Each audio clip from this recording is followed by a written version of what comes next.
What is up, ladies and gentlemen of WrestleNet Radio?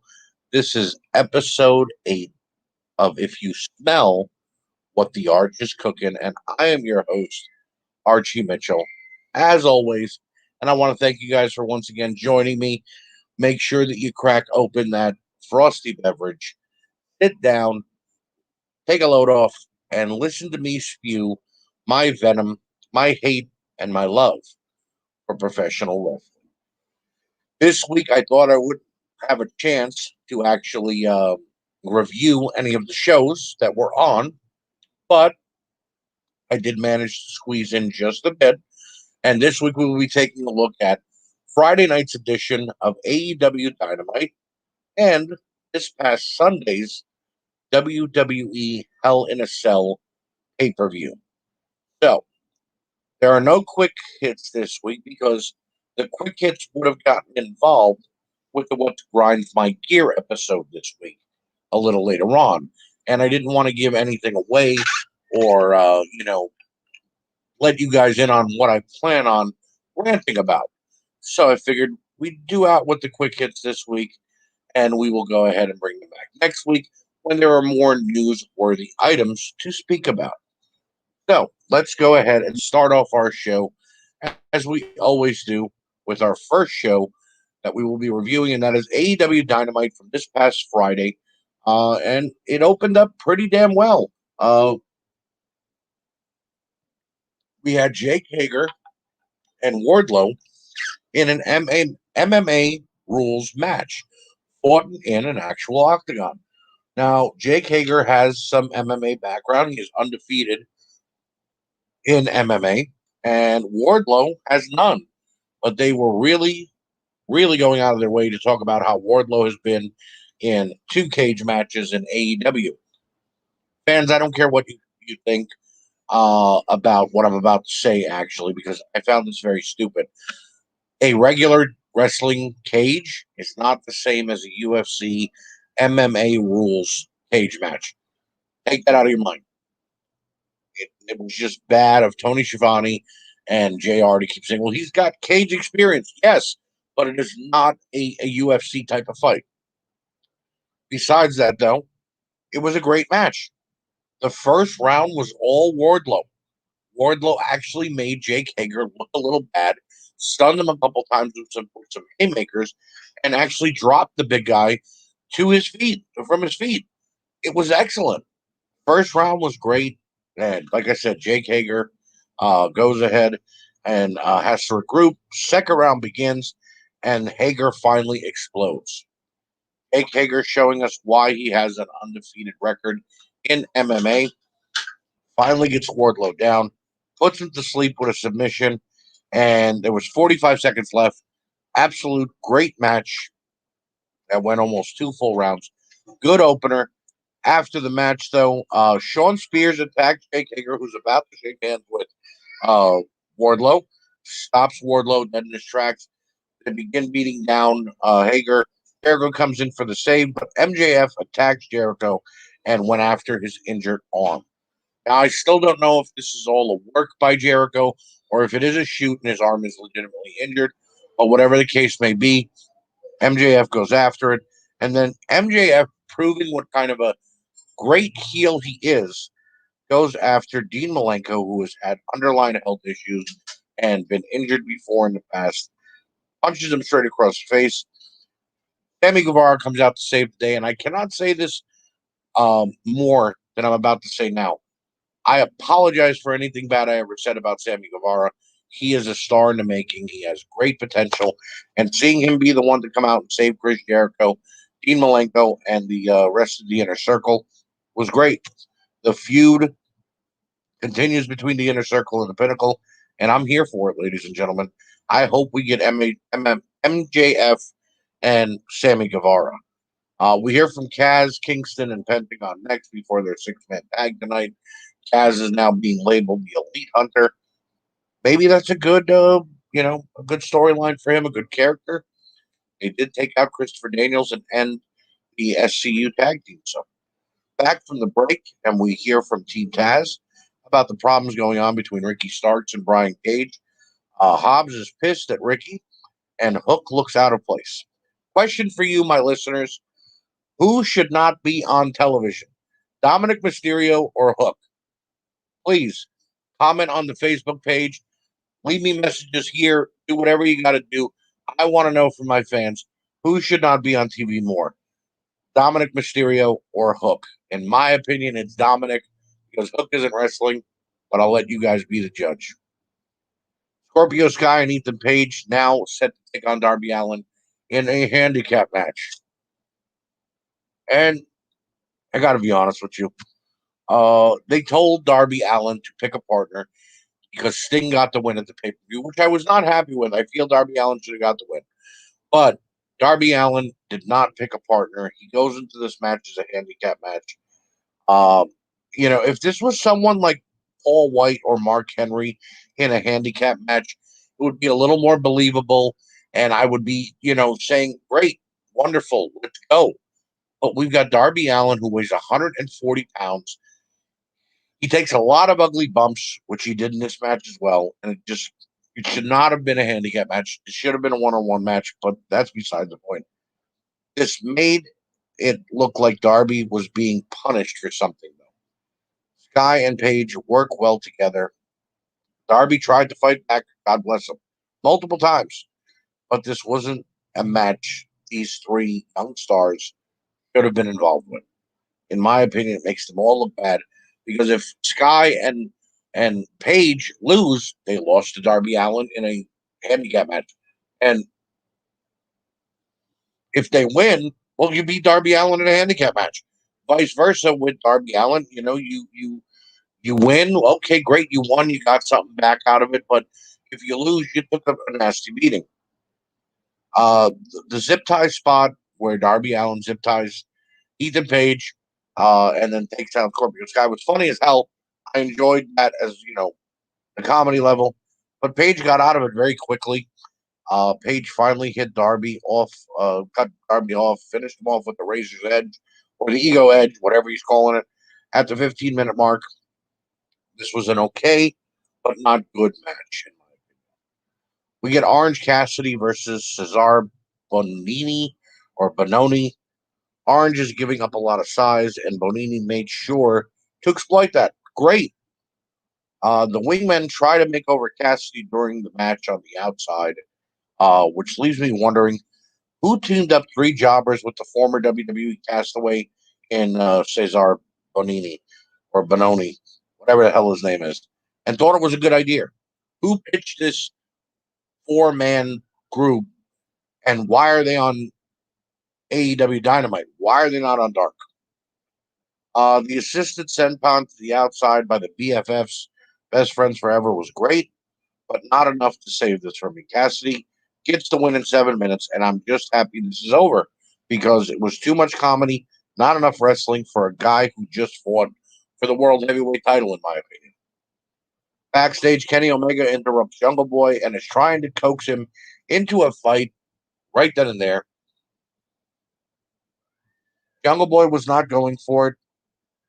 Kenny said he would give him one shot, but then Michael Nakazawa hits Jungle Boy from behind. Kenny tries to attack. Jungle Boy fights back. I like how strong they are building Jungle Boy and making him look like a serious threat to the World Heavyweight title, and I like the direction that they're going in with Jack Perry. We come back from commercial, and Matt Hardy is explaining his problems with Christian. Oddly, it has nothing to do with their more than 20-year feud that stems from their past. It makes no sense. Matt's talking about a contract that he signed with Christian. Christian didn't honor it. And then Christian comes in to attack, and they end up locking him behind a um, fenced in caged area so Matt could talk to him. Um, and Matt tells Christian to either retire or he will end his career. Walks away. I am a big Christian fan. I am, however, not a Matt Hardy fan. And I'm getting tired of the Matt Hardy, House of Hardy BS that's going on. I get that they want to put these younger stars with him, but Matt Hardy came into AEW to be broken and to do what WWE would not allow him to do.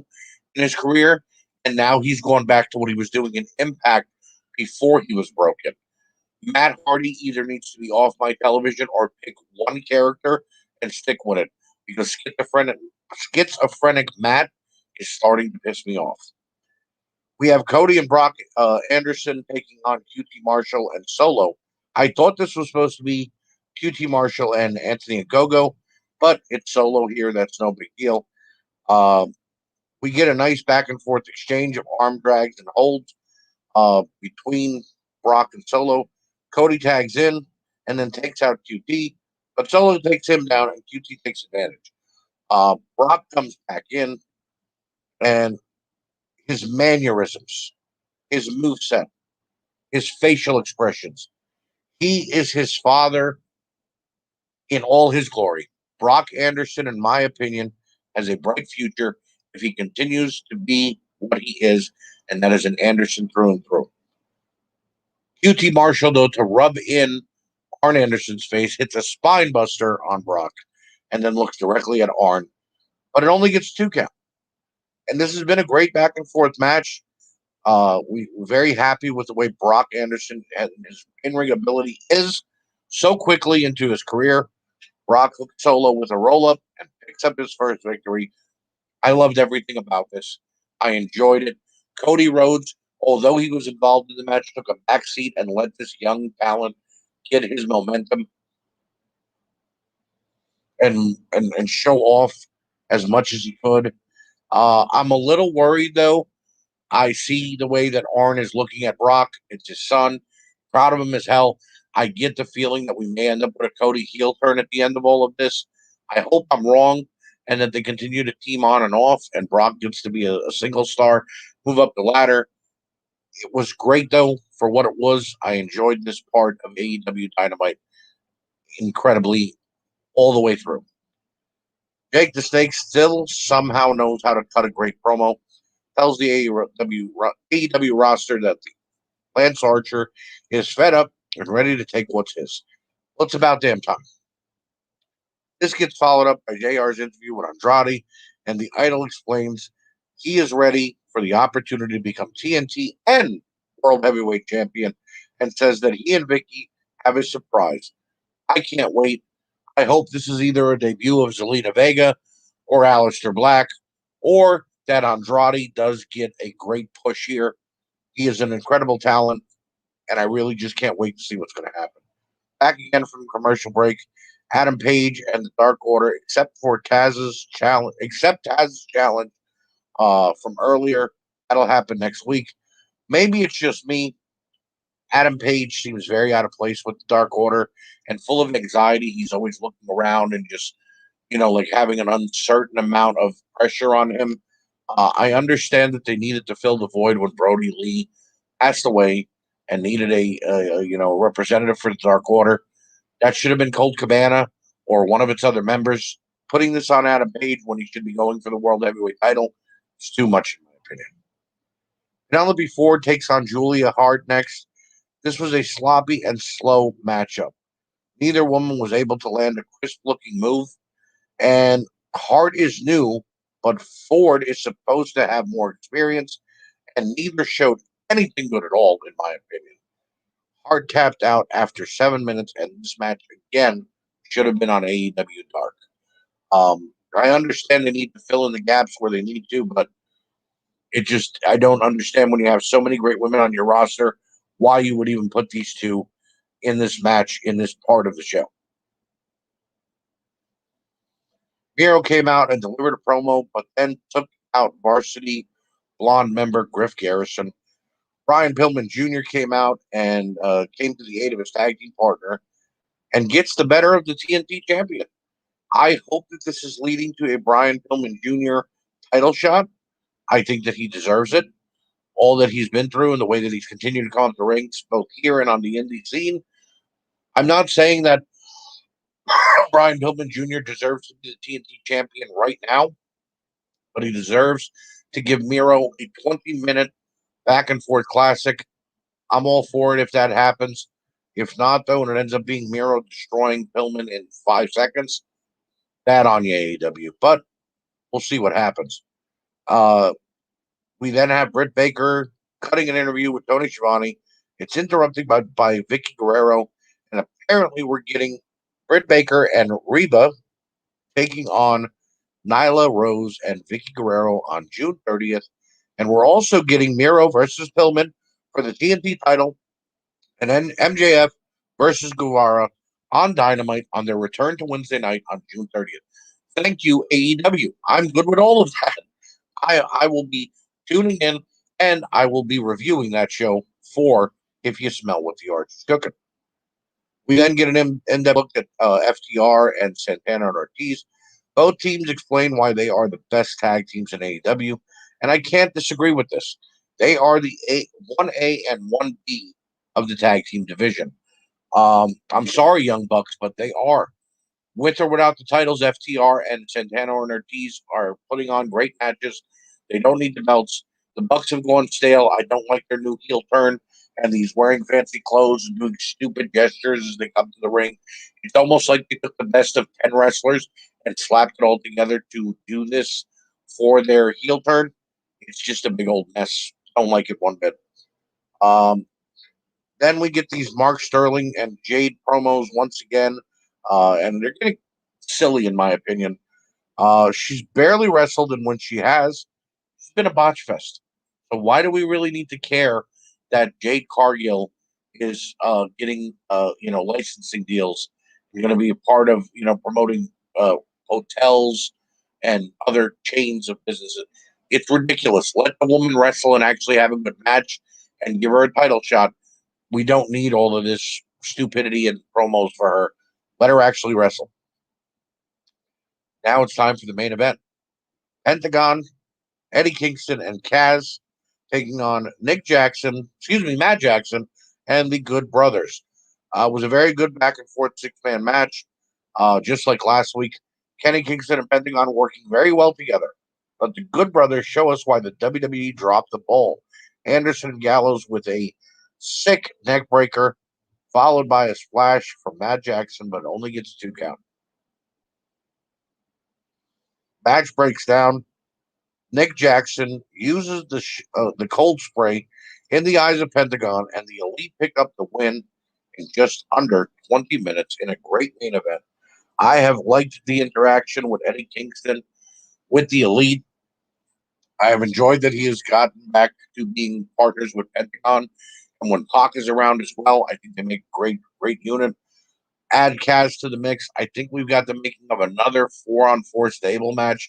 We kind of already got that with Pinnacle and Inner Circle, but it's okay because if we can continue to deliver quality wrestling like this, I'm all for it.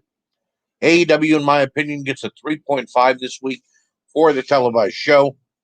If you did not get a chance to watch it on Friday, please go to your DVR and see if you recorded it. Find it on demand, find it on a streaming site, whatever you got to do. AEW is definitely a must watch.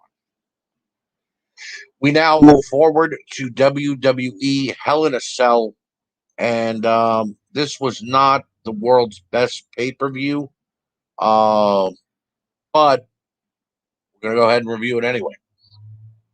Opening it up, Bayley and Bianca Belair. This was a decent match between two athletic women. Belair showed a mean streak in the cell, but Bayley continued to fight back. The obsession with Bayley trying to tie Bianca's hair to something was a little obnoxious, though, in my opinion. Both women put on a good match. Belair retained in a good 20-minute match for a good opener. I've said the word good a couple of times here, but it was good. It wasn't great, but it wasn't bad. That's how you put on a good women's match, title or not. Seth Rollins and Cesaro, two great characters, both with phenomenal abilities, but this feud has been seemingly put the spotlight on Rollins and not Cesaro. Cesaro has been a great wrestler for years. They need to start pushing him a bit more. Cesaro continued to gain steam in this one and took Seth for another ride on the big swing. Rollins wasn't able to get into much offense, but then, as from out of nowhere, like the match was just told, hey, you need to end, Rollins rolled up Cesaro and got the win in 20 minutes. Like I said, just came from out of nowhere, Like these guys should have gotten 30 minutes, in my opinion, and then somebody told them, "Hey, go home. It's done. You're over." We got Alexa Bliss versus Shayna Baszler afterwards, and this was booked like a train wreck, and I'm not sure why. Baszler just can't seem to get into a good, serious feud, and Alexa seems to be protected, like if she's injured. The mind control BS and Reginald's constant interference just ruined this match even more. Bliss won in 10 miserable minutes and should not have been on the pay per view, in my opinion. When they were actually wrestling, it was good, but the whole, they need to bring the Fiend back and allow Alexa and him to end their little part together, and either let her go back to being Little Miss Bliss or do something else with her, because it's just downright, like I said about the Bailey, it's downright obnoxious, because it's becoming not funny anymore. Sami Zayn and Kevin Owens is next. These two guys just can't seem to have a bad match. Whether it be on SmackDown, Raw, or at a pay per view, they always put on a match that is unbelievable. Owens continues to show why he deserves more, and Zayn, when he's not talking, can deliver in every way. Owens hit a stunner on the outside and looked to get Sammy back in the ring to end it, but Sammy went after his softened up throat and picked up the win in a good 15-minute match. Again, I would have liked to be a little more time, but at least this one didn't end as of out of nowhere. We then get Charlotte Flair and Rhea Ripley. Both women had a great showing, but this feud needed to end here, in my opinion. Good back and forth match with Flair working on the legs of Ripley the entire time. Both hit their finishers, but both managed to survive and continue on. Then a DQ finish happened because Rhea Ripley, Rhea, get the fire. I don't care. I care about this DQ because she thrusted the announce tabletop at Flair. Referee immediately called for the bell, and it was just a DQ that didn't need to happen. And it means that we will get another Flair versus Ripley, which I believe will be part 5 now, in the future. 20 minutes to be wasted on a damn DQ. And we are going to get their rematch at Money in the Bank. You know what? How about make this one no disqualification if you're gonna have them go one more time? And then we go to our main event. That is right. This pay per view only had a total of 6 matches, and it is Lashley versus McIntyre for the World Heavyweight Title, and it is another recycled rematch and another match where MVP got involved. A Hell in a Cell without blood or fighting outside of the cell is just a cage match with a top on it, in my opinion. Lashley and McIntyre put on a good fight, but very predictable match and ending.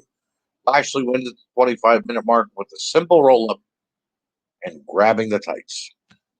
And again, this is a feud that I think could have been ended after Backlash, WWE WrestleMania Backlash. They have done everything they can with these two men. And I understand this was now so that Drew could not challenge for the World Heavyweight title ever again, as long as Lashley is the champion. But then he was put into a Money in the Bank match qualifier this Monday. And yeah, he lost. I know he lost to Riddle. But if he would have won the briefcase, how does he cash in if he's not allowed to challenge for the title? Whatever the case may be, this was a lackluster pay-per-view that if you just want to watch highlights or go ahead and read the spoilers or the results, go right ahead. I'm giving this pay-per-view a 2 out of 5. There was really nothing that you couldn't afford to miss. The Kevin Owens versus Sami Zayn and the Seth Rollins versus Cesaro matches, you can go out of your way to watch if you want to, but nothing we haven't seen before. So, we are now ready for the main event. Grinds my gears. And this is where I sit down and pick and yell about something in wrestling that is pissing me off. And this week, it is about wrestlers who are bitter with their former employee. Case in point, the WWE. Now, I am a WWE fan. I am an AEW fan. I'm an NWA fan. New Japan, MLW, Indies. It doesn't matter. I am a fan of wrestling. So I'm not just picking at something because I don't like it. I'm picking at it because it didn't need to happen. A couple weeks ago, when we saw that mask off, and everybody said thank you for my time in the WWE.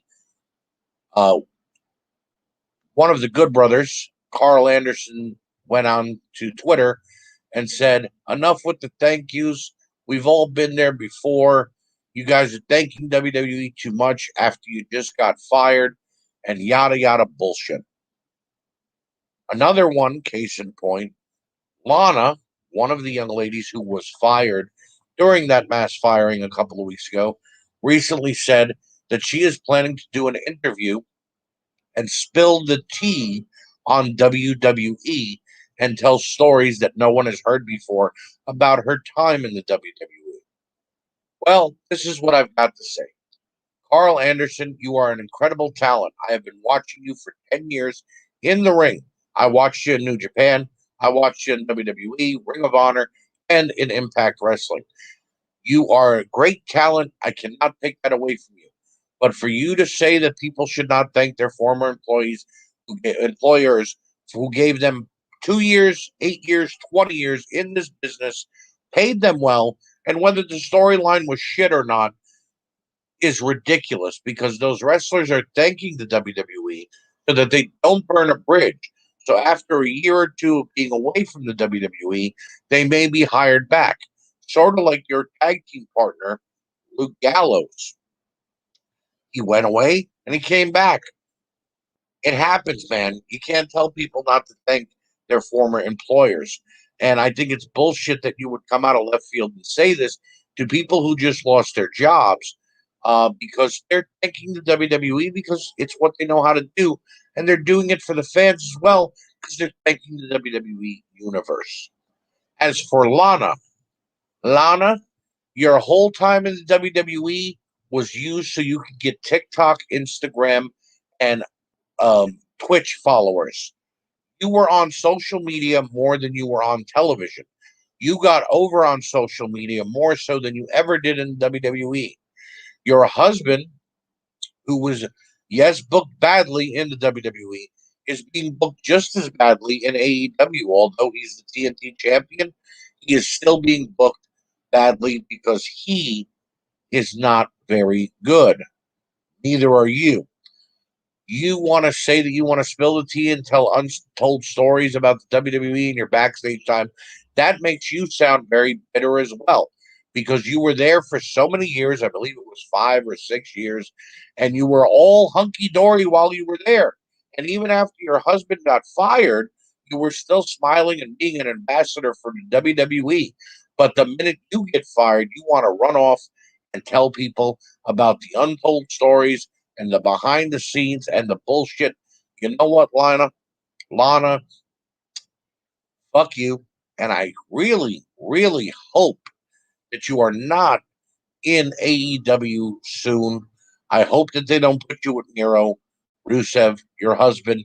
I'm kind of hoping that you leave the WWE universe, and then that say for that, case in point, that you leave wrestling altogether.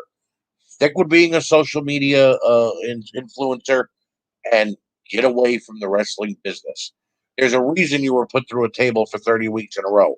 There's a reason they never gave you an actual title shot. And there's a reason they did not let you actually be a good women's wrestler. You're a botch fest. You suck. And the fans didn't want to make a connection with you, except for when you were wearing a tight dress and doing a Russian accent. So that is grinds my gears. This has been another edition of If You Smell What the Arch is Cooking. Thank you so much for once again listening to me spew my venom, my hate, and my love of professional wrestling. Continue to support WrestleNet Radio, and I will see you next time on If You Smell What the Arch is Cooking.